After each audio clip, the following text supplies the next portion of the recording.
स्वागत है आप सभी का अपने YouTube channel KR tuition classes में। मैं हूं आपका दोस्त कमल सिंह वेद। आज हम क्लास 10th की साइंस बुक का थर्ड चैप्टर डिस्कस कर रहे हैं, धातु एवं अधातु। तो धातु और अधातु के बारे में आपने 8th क्लास में ही पढ़ा होगा। ठीक है, धातुएं क्या होती है? जो थोड़ी ठोस या इनको मेटल्स भी कहते हैं इंग्लिश में। ठीक है, जो ठोस वस्तुएं होती है। और अधातुएं होती है आपकी बेसिकली ज़्यादातर इसमें गैसेज आती है। जितनी भी गैसों के प्रकार है जैसे नाइट्रोजन, ऑक्सीजन, ये सारी अधातुएं होती है। ठीक है, तो तत्व को दो रूपों में बेसिकली बांटा गया है, धातु और अधातु के रूप में, मेटल्स और नॉन मेटल्स के रूप में। तो तत्वों को उनके गुणधर्म के आधार पर धातु अधातु में बांटा गया है। ठीक है, पहला पॉइंट ये है। अब धातुओं के कुछ उदाहरण दे रखे हैं, एल्यूमिनियम, आयरन, चांदी, कॉपर। ठीक है, आप और भी उदाहरण दे सकते हो, सोडियम, कई सारी अधातुएं हैं और अधातुओं के उदाहरण हैं हाइड्रोजन, नाइट्रोजन, सल्फर और ऑक्सीजन। जितनी भी गैसेस होती है आपकी। अब इन धातु और अधातुओं के कुछ भौतिक गुणधर्म होते हैं। तो गुणधर्म के चर्चा करें तो धात्विक चमक, अगर चमक के रूप में देखें तो धातुओं की सतह चमकदार होती है और अधातुओं की सतह चमकदार नहीं होती। क्या आपने कोयले को चमकते हुए देखा है? कभी नहीं चमकते हुए देखा होगा। स्टील चमकता है, ठीक है, या फिर लोहे का पाइप भी चमकता है। तो इनके अंदर धात्विक चमक होती, धातुओं के अंदर, अधातुओं के अंदर नहीं होती। लेकिन इसका एक अपवाद भी है। आयोडीन अधातु तो है, लेकिन अधातु होते हुए भी वो चमकीला है। तो एक मार्क्स में आ सकता है, 1 मार्क्स में क्वेश्चन कि आयोडीन क्या है, धातु है या अधातु? तो आपको बताना पड़ेगा कि अधातु है। ठीक है, और यह ऐसे भी आ सकता है कि ऐसी अधातु का नाम बताओ जो चमकीली है, तो आयोडीन लिखना है आपको। कठोरता के गुणधर्म के आधार पर अगर हम बांटे तो धातु में सामान्यतः कठोर होती है, ठोस होती है। लेकिन लिथियम, सोडियम, पोटेशियम, ये सारी धातुएं जिनके नाम लिए मैंने, ये सारी मुलायम होती है। इनको चाकू से भी आप काट सकते हो। लेकिन इनके अपोजिट, अगर आप लोहे के पाइप को चाकू से काटोगे तो वो नहीं कटेगा। क्यों? क्योंकि वो कठोर होता है। लेकिन लिथियम, सोडियम, पोटेशियम, ये इनके अपवाद हैं, इनको चाकू से काटा जा सकता है। और अधातुओं को देखोगे तो यह अधिकतर कठोर नहीं होती, जैसे कि मैंने अभी कोयले का एग्जाम्पल आपको दिया था। लेकिन कार्बन का ही एक और रूप होता है हीरा, जो सबसे कठोर प्राकृतिक पदार्थ है पूरी विश्व में। पूरे विश्व में अगर सबसे मजबूत चीज़ की बात की जाए तो वह है हीरा। ठीक है, सीमेंट से ही मजबूत होता है। हीरे को हीरे से ही काटा जाता है बेसिकली, चाकू से या उसको किसी और इंस्ट्रूमेंट से नहीं काटा जा सकता। अगर रूप की बात करें तो धातुएं कमरे के तापमान पर ठोस रूप में पाई जाती है। मैंने अभी आपको बताया कि धातुएं अधिकतर ठोस होती हैं। लेकिन जो अधातुएं होती है वे ठोस भी मिल सकती है और गैस के रूप में मिलेगी। ठीक है, लेकिन सिर्फ ब्रोमीन को छोड़ करके आपको सारी ठोस और गैस के रूप में मिलेगी। ब्रोमीन आपको तरल रूप में मिलेगी। और जो धातुओं में देखा जाए तो धातुएं ठोस तो होती है, लेकिन मरकरी, पारा को छोड़ करके बाकी सारी गैस धातुएं ठोस होती है। ठीक है, और जो मरकरी है वो द्रव अवस्था में पाया जाता है, लिक्विड अवस्था में पाया जाता है। आघात वर्धनीयता, आघात वर्धनीयता होती है कि जब धातुओं को हम पीट देते हैं हथौड़े से तो वो चपटी हो जाती है उनकी सतह और एक चादर बन जाती है, पतली चादर। तो इनको परिवर्तित कर सकते हैं। और अधातुओं को आघात वर्धनीय नहीं कर सकते, क्योंकि अगर इन पे चोट मारोगे तो ये टूट जाते हैं। जैसे कि कोयले का एग्जाम्पल ले सकते हो आप। ठीक है, वो टूट जाएगा, उसका चूरा हो जाएगा। तन्यता के आधार पर देखोगे तो धातुओं को पतली तार के रूप में खींच सकते हैं, है ना। और अधातुओं को आप नहीं खींच पाओगे, तार नहीं बना पाओगे गैसों का। और अगर विद्युत और ऊष्मा के चालक के रूप में देखें तो धातुएं विद्युत और ऊष्मा की सुचालक होती है, मतलब कि इनके अंदर से बिजली और गर्मी पास हो जाती है। जबकि अधातुओं में ऊष्मा और विद्युत की ये क्या होती है, कुचालक होती है। लेकिन इनके अपवाद भी है। धातुओं में सीसा और मरकरी कुचालक होती है। सीसा और जो मरकरी है, पीबी लेड कहते हैं इसको। ठीक है, सीसा ये कुचालक है, ये बिजली को अपने अंदर से पार नहीं होने देगी। ठीक है, ये धातुओं के उदाहरण हैं जो कि अपवाद में आते हैं। और ग्रेफाइट सुचालक है। ठीक है, ग्रेफाइट होता है बेसिकली जो सेल में पाया जाता है और आपकी पेंसिल में भी मिलता है ग्रेफाइट। तो ये बिजली को कंडक्ट कर देता है, चला देता है अपने अंदर से। घनत्व की बात करें तो इनका घनत्व अधिक होता है। ठीक है, डेंसिटी ज़्यादा होती है इनकी और हाई मेल्टिंग पॉइंट होता है। उच्च तापमान पर ये गलना शुरू करती है धातुएं। ठीक है, लेकिन जो अधातुएं होती है इनका घनत्व और गलनांक धातुओं के मुकाबले कम होता है।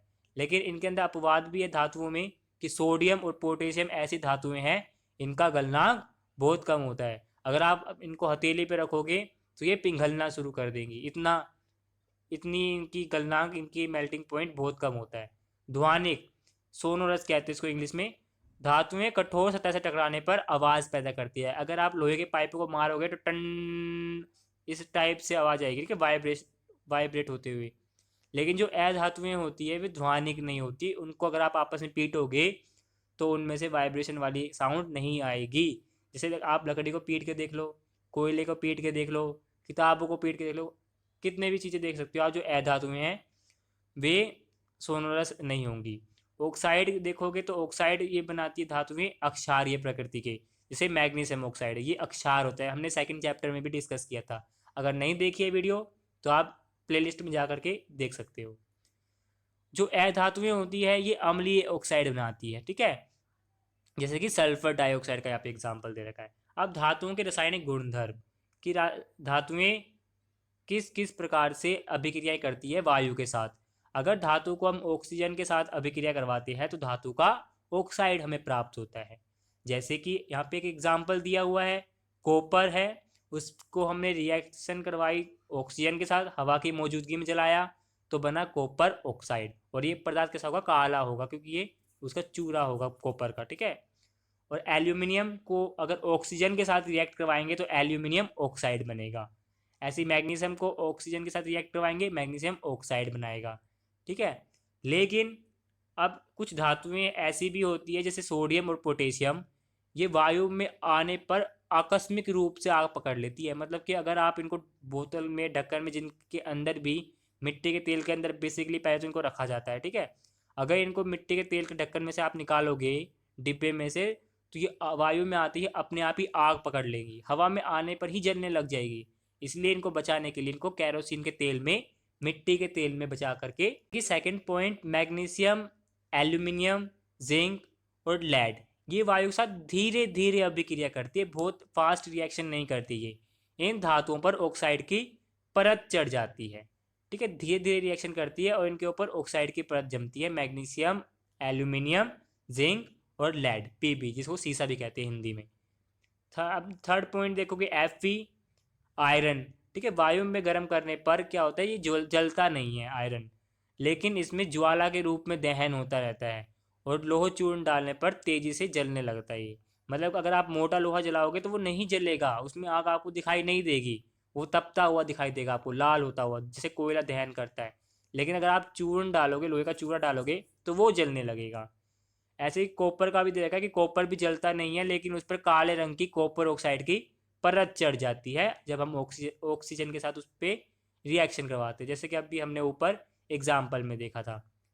फिर फोर्थ यहाँ पे दिखाया गया आपको, यहाँ पे Ag चांदी और Au सोना, ठीक है।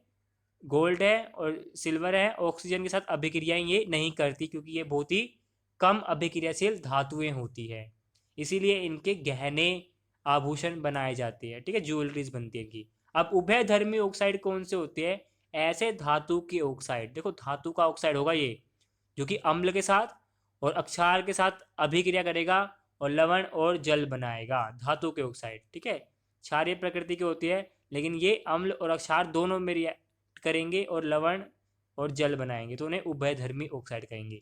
इनके दो उदाहरण हैं, ठीक है, कुछ उदाहरण दे रखे हैं यहाँ पे इनके, वो याद कर लेना आप। जैसे यहाँ पे एग्जाम्पल दे रखा है, एल्यूमिनियम ऑक्साइड को अगर हम हाइड्रोक्लोरिक एसिड के साथ हमने रिएक्शन करवाई, हाइड्रोक्लोरिक अम्ल क्या है, एक अम्ल है, एसिड है, उसको हमने रिएक्शन करवाई धातु के ऑक्साइड से, तो क्या बना, हमारा लवण बना, AlCl3, एल्यूमिनियम क्लोराइड बना और जल उसमें से निकल गया। ऐसे ही हमने NaOH जो कि अक्षारक है, एक क्षारक है, बेस है, उसके साथ रिएक्शन करवाई तो सोडियम एल्यूमिनेट बना और हाइड्रोजन गैस के साथ ऑक्सीजन मिलकर के वाटर का फॉर्मेशन कर दिया वहाँ पर, ठीक है। अब जल के साथ अभिक्रिया देखेंगे, देखो हमने अभी तक वायु के साथ अभिक्रिया देखी है, अब हम देखेंगे जल के साथ अभिक्रिया। तो धातुएं अगर जल के साथ अभिक्रिया करती है तो धातु ऑक्साइड बनाती है और हाइड्रोजन गैस निकाल देती है, और इसी धातु ऑक्साइड को अगर हम और जल के साथ मिला देते हैं तो धातु का हाइड्रोक्साइड आपको प्राप्त होगा। देखो धातु और जल है, पहले वाले में देखोगे सिर्फ धातु है, धातु का ऑक्साइड नहीं है। धातु और जल मिलाओगे तो धातु ऑक्साइड बनेगा और हाइड्रोजन गैस निकलेगी। लेकिन उसी पहले वाले में से जो उत्पाद बना है उसमें से अगर आप धातु ऑक्साइड ले लेते हो और दोबारा से जल डालते हो तो धातु हाइड्रोक्साइड बनता है। ठीक है, अब कुछ धातुओं के दिखा रखा कि ये पानी के साथ कैसे कैसे अभिक्रियाएं करती हैं। यहाँ पे फ्लो चार्ट देख सकते हो आप। ठंडे जल के साथ अभिक्रियाएं करती है सोडियम, पोटेशियम और कैल्शियम। ये ज़्यादा अभिक्रियाशील गैसें है, सॉरी ज़्यादा अभिक्रियाशील धातुएं हैं, मेटल्स है, इसीलिए ठंडे पानी के साथ तेजी से रिएक्शन करती है। गर्म जल के साथ करता है मैग्नीशियम। ठीक है, गर्म पानी होगा तभी रिएक्शन कर पाएगा मैग्नीशियम, नहीं तो नहीं करेगा। और ऐसे ही कैल्शियम और मैग्नीशियम जल के साथ अभिक्रिया करता है तो इनके ऊपर बुलबुले आ जाते हैं। ठीक है, बबल्स आ जाते हैं और ये ऊपर आकर तैरने लगता है क्योंकि हाइड्रोजन गैस के बुलबुले निकलते हैं और धातु के साथ वो चिपक जाते हैं, इसलिए ये हल्के होकर के ऊपर तैरने लगते हैं। तो ये याद रखना है आपको कि किन दो धातुओं को पानी के साथ रिएक्शन करवाने पर उन पर हाइड्रोजन गैस के बुलबुले चिपक जाते हैं, तो आपको इनके नाम लिख देने हैं। जल के साथ अभिक्रिया कोई नहीं करती। ये धातुएं दे रखी है आपको, लेड, कॉपर और सिल्वर और गोल्ड। ठीक है, आपको ये दे रखी हैं, तो ये रिएक्शन नहीं करती क्योंकि ये कम रिएक्टेबल होती है। ठीक है, कम अभिक्रियाशील होती है। केवल भाप के साथ अभिक्रियाशील करने वाली धातुओं के नाम हैं एल्यूमिनियम और फेरस, मतलब कि आयरन, Fe और जिंक। तो ये धातुओं के नाम है जो भाप के साथ अभिक्रिया करती है।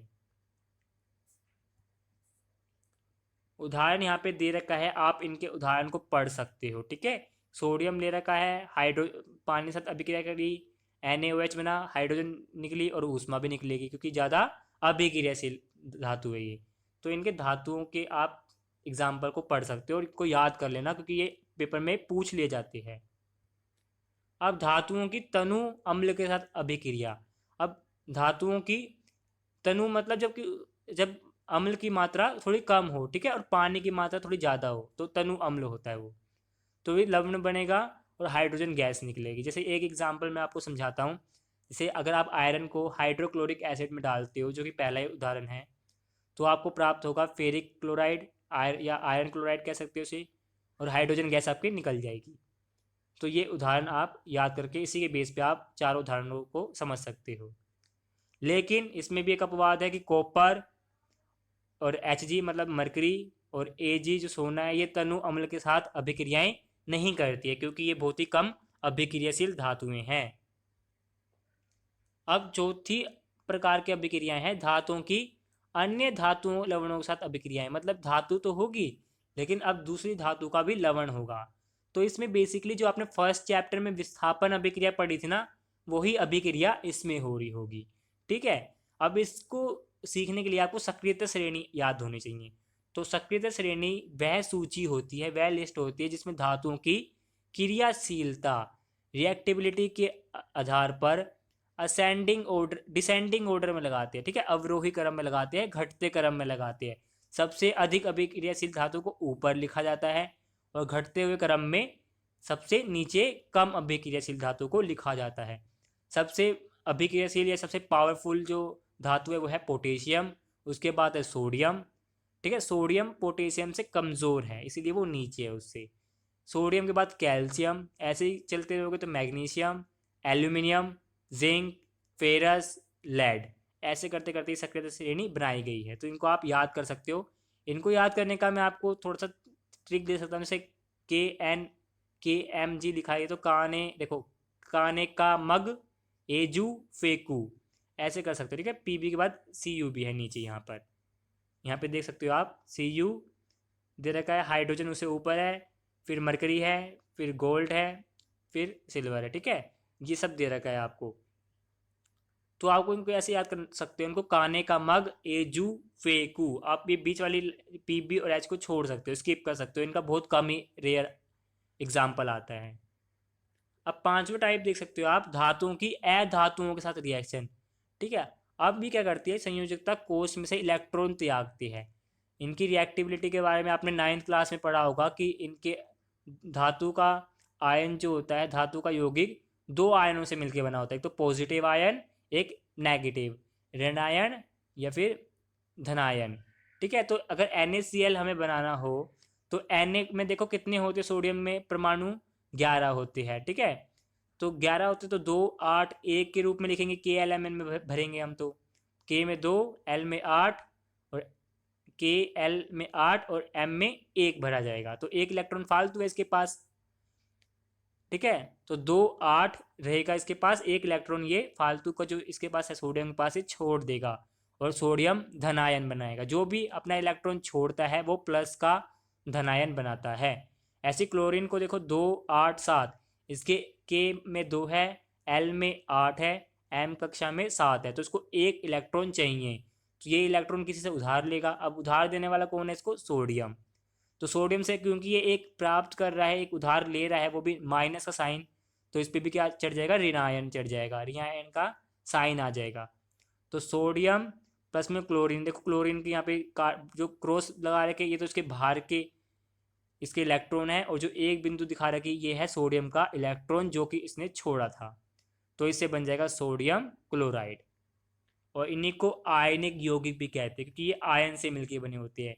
Na प्लस का था ना और क्लोरीन माइनस का था, तो विपरीत निशान वाले जो आवेशित आयन होते हैं एक दूसरे को क्या करते हैं? अट्रैक्ट करते हैं, आकर्षित करते हैं और मजबूत स्थिर विद्युत बल में बंद करके आयनिक यौगिक बनाते हैं। इनके बीच में बहुत ज़्यादा बल होता है। ठीक है, अब इनकी भौतिक प्रकृति या इनके यौगिकों के गुणधर्म ये बहुत इंपॉर्टेंट है, आ सकता है 3 मार्क्स में, तो नोट करते जाना। ठीक है, इनकी प्रकृति देखोगे तो ये ठोस होती है और मजबूत होती है, और ये सामान्यतः अगर इनको आप हथौड़े से पीटोगे तो ये टूट भी सकते हैं। दूसरा पॉइंट है, इनका गलनांक और क्वथनांक काफ़ी उच्च होता है, मतलब ये बहुत ही ज़्यादा टेम्परेचर देने पर ही गलेंगे या फिर उबलना शुरू करेंगे। घुलनशीलता की बात करें हम तो आयनिक यौगिक जल में घुलनशील होते हैं, पानी में तो घुल जाएंगे, लेकिन अगर कैरोसिन है, मिट्टी का तेल है, पेट्रोल है, इनमें ये अविलेय होते हैं, घुलते नहीं आसानी से। चौथा पॉइंट है विद्युत की चालकता, कि विद्युत का कंडक्शन ये करेंगे या नहीं करेंगे, विद्युत को अपने अंदर से गुजारेंगे या नहीं गुजारेंगे। अगर हम इनको पानी के अंदर घोल दे तो इनके आयन स्वतंत्र रूप से अलग अलग हो जाएंगे, सोडियम के प्लस वाले हो जाएंगे और क्लोरीन के माइनस वाले हो जाएंगे। तो इस रूप में ये पानी के अंदर विद्युत का चालन कर पाएंगे। ठीक है, और लेकिन अगर ये ठोस रूप में है तो विद्युत का चालन नहीं कर पाएंगे क्योंकि इनके आयन स्वतंत्र नहीं होते। तो आप ये रीज़न लिख सकते हो कि ठोस होने पर ये विद्युत का चालन क्यों नहीं कर पाते, क्योंकि इनके आयन स्वतंत्र नहीं होते। धातुओं की प्राप्ति, अब देखो धातुओं को हम जमीन से निकालते हैं क्योंकि खनिज है ये एक तरह का। ठीक है, पृथ्वी में प्राकृतिक रूप से पाया जाता है, इनको खनिज भी कहा जाता है धातुओं को। ठीक है, और अयस्क वे होते हैं जिनके अंदर धातु की मात्रा ज़्यादा पाई जाती है और जिनको निकालना हमारे लिए लाभकारी होता है, जिससे हमें प्रॉफिट मिले, पैसा मिले भाई। ठीक है, फ़ायदा हो, वो होता है अयस्क, इसको और कहते हैं इंग्लिश में।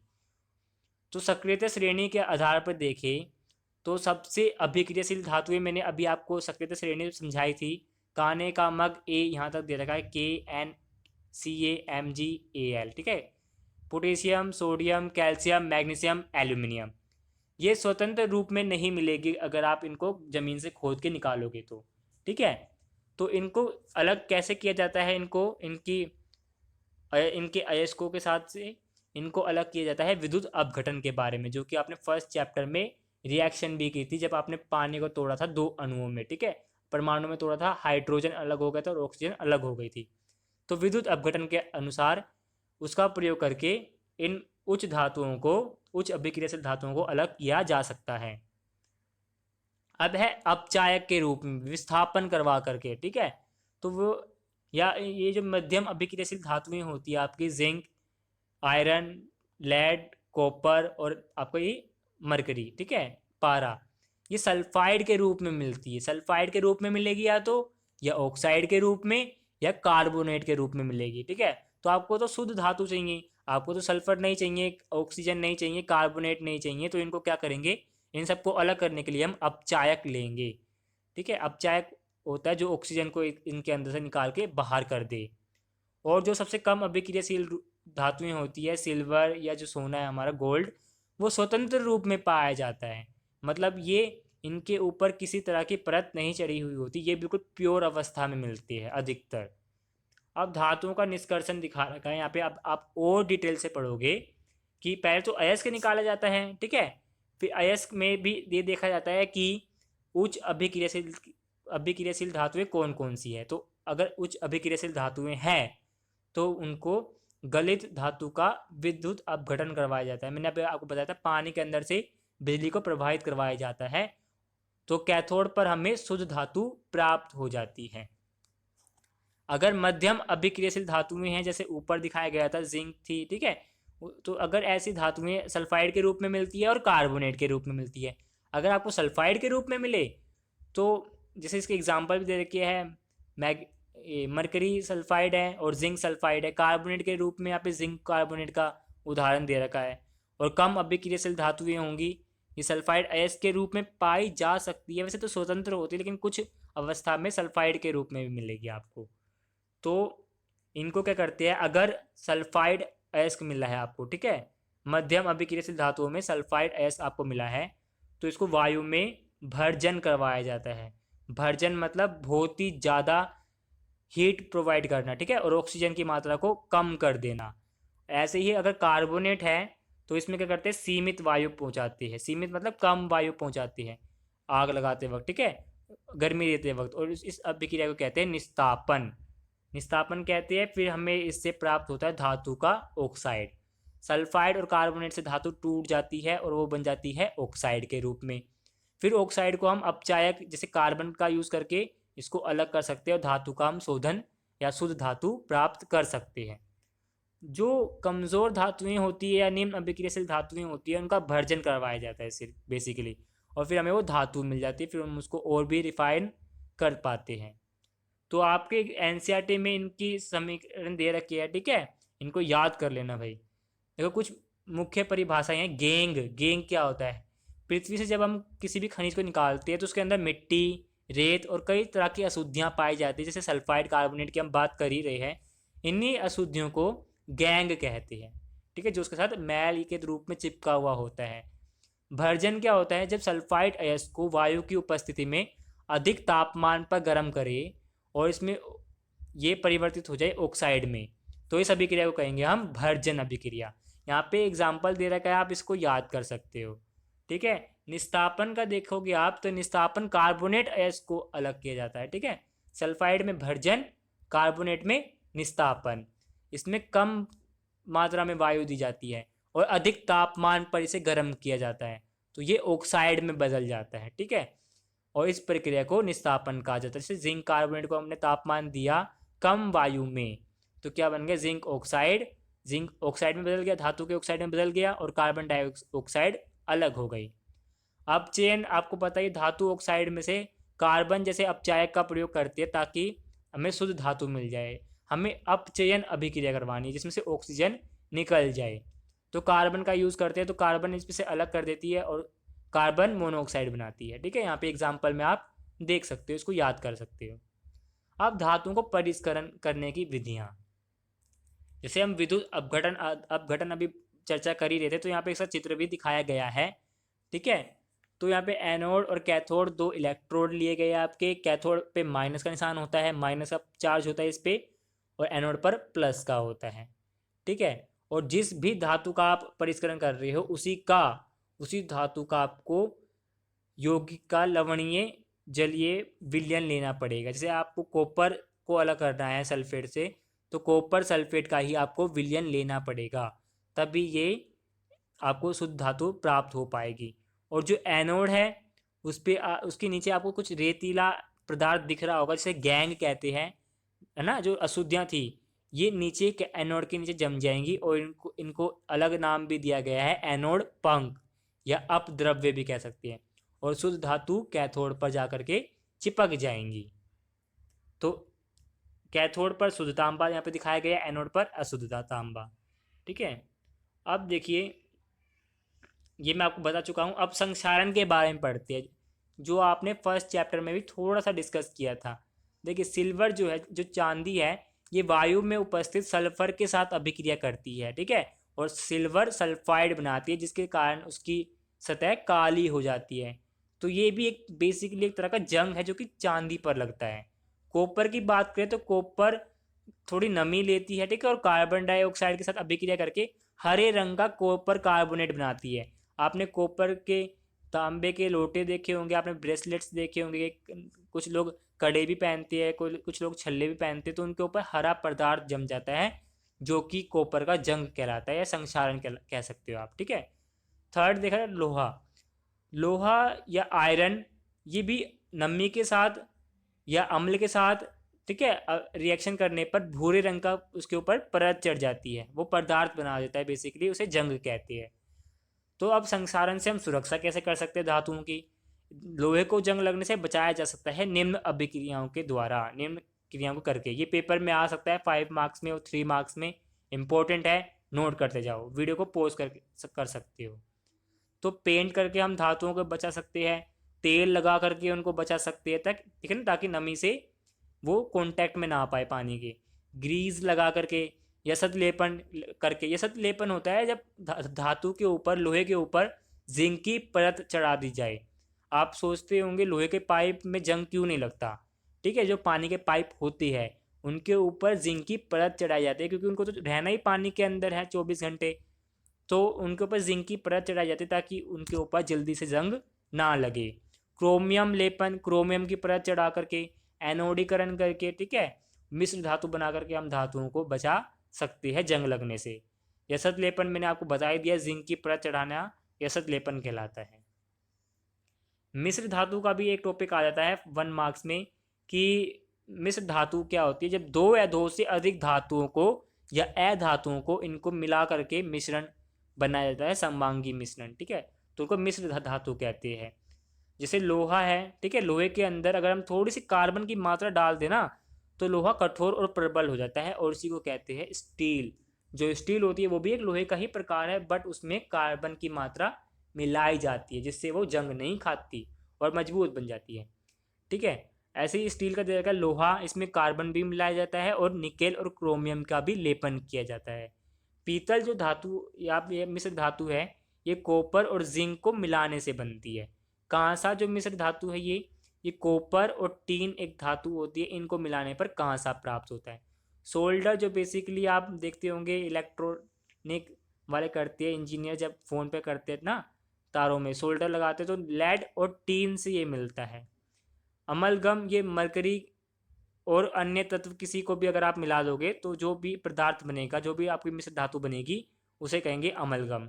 तो ये 5 आपकी दे रखे 5-6, इनको आप याद कर सकते हो। ये पेपर में 1 मार्क्स में आ सकते हैं। 1 मार्क्स की अगर पॉइंट ऑफ व्यू से देखें तो ये बहुत इंपॉर्टेंट है। तो इसी के साथ ये चैप्टर ख़त्म होता है यार। अगर आपको वीडियो अच्छी लगी हो तो लाइक कर देना, शेयर कर देना अपने दोस्तों के साथ। अगर कुछ वीडियोस में आपको समझ में नहीं आया है तो आप मेरे से पूछ सकते हो कमेंट सेक्शन में, वीडियो को दोबारा देख सकते हो।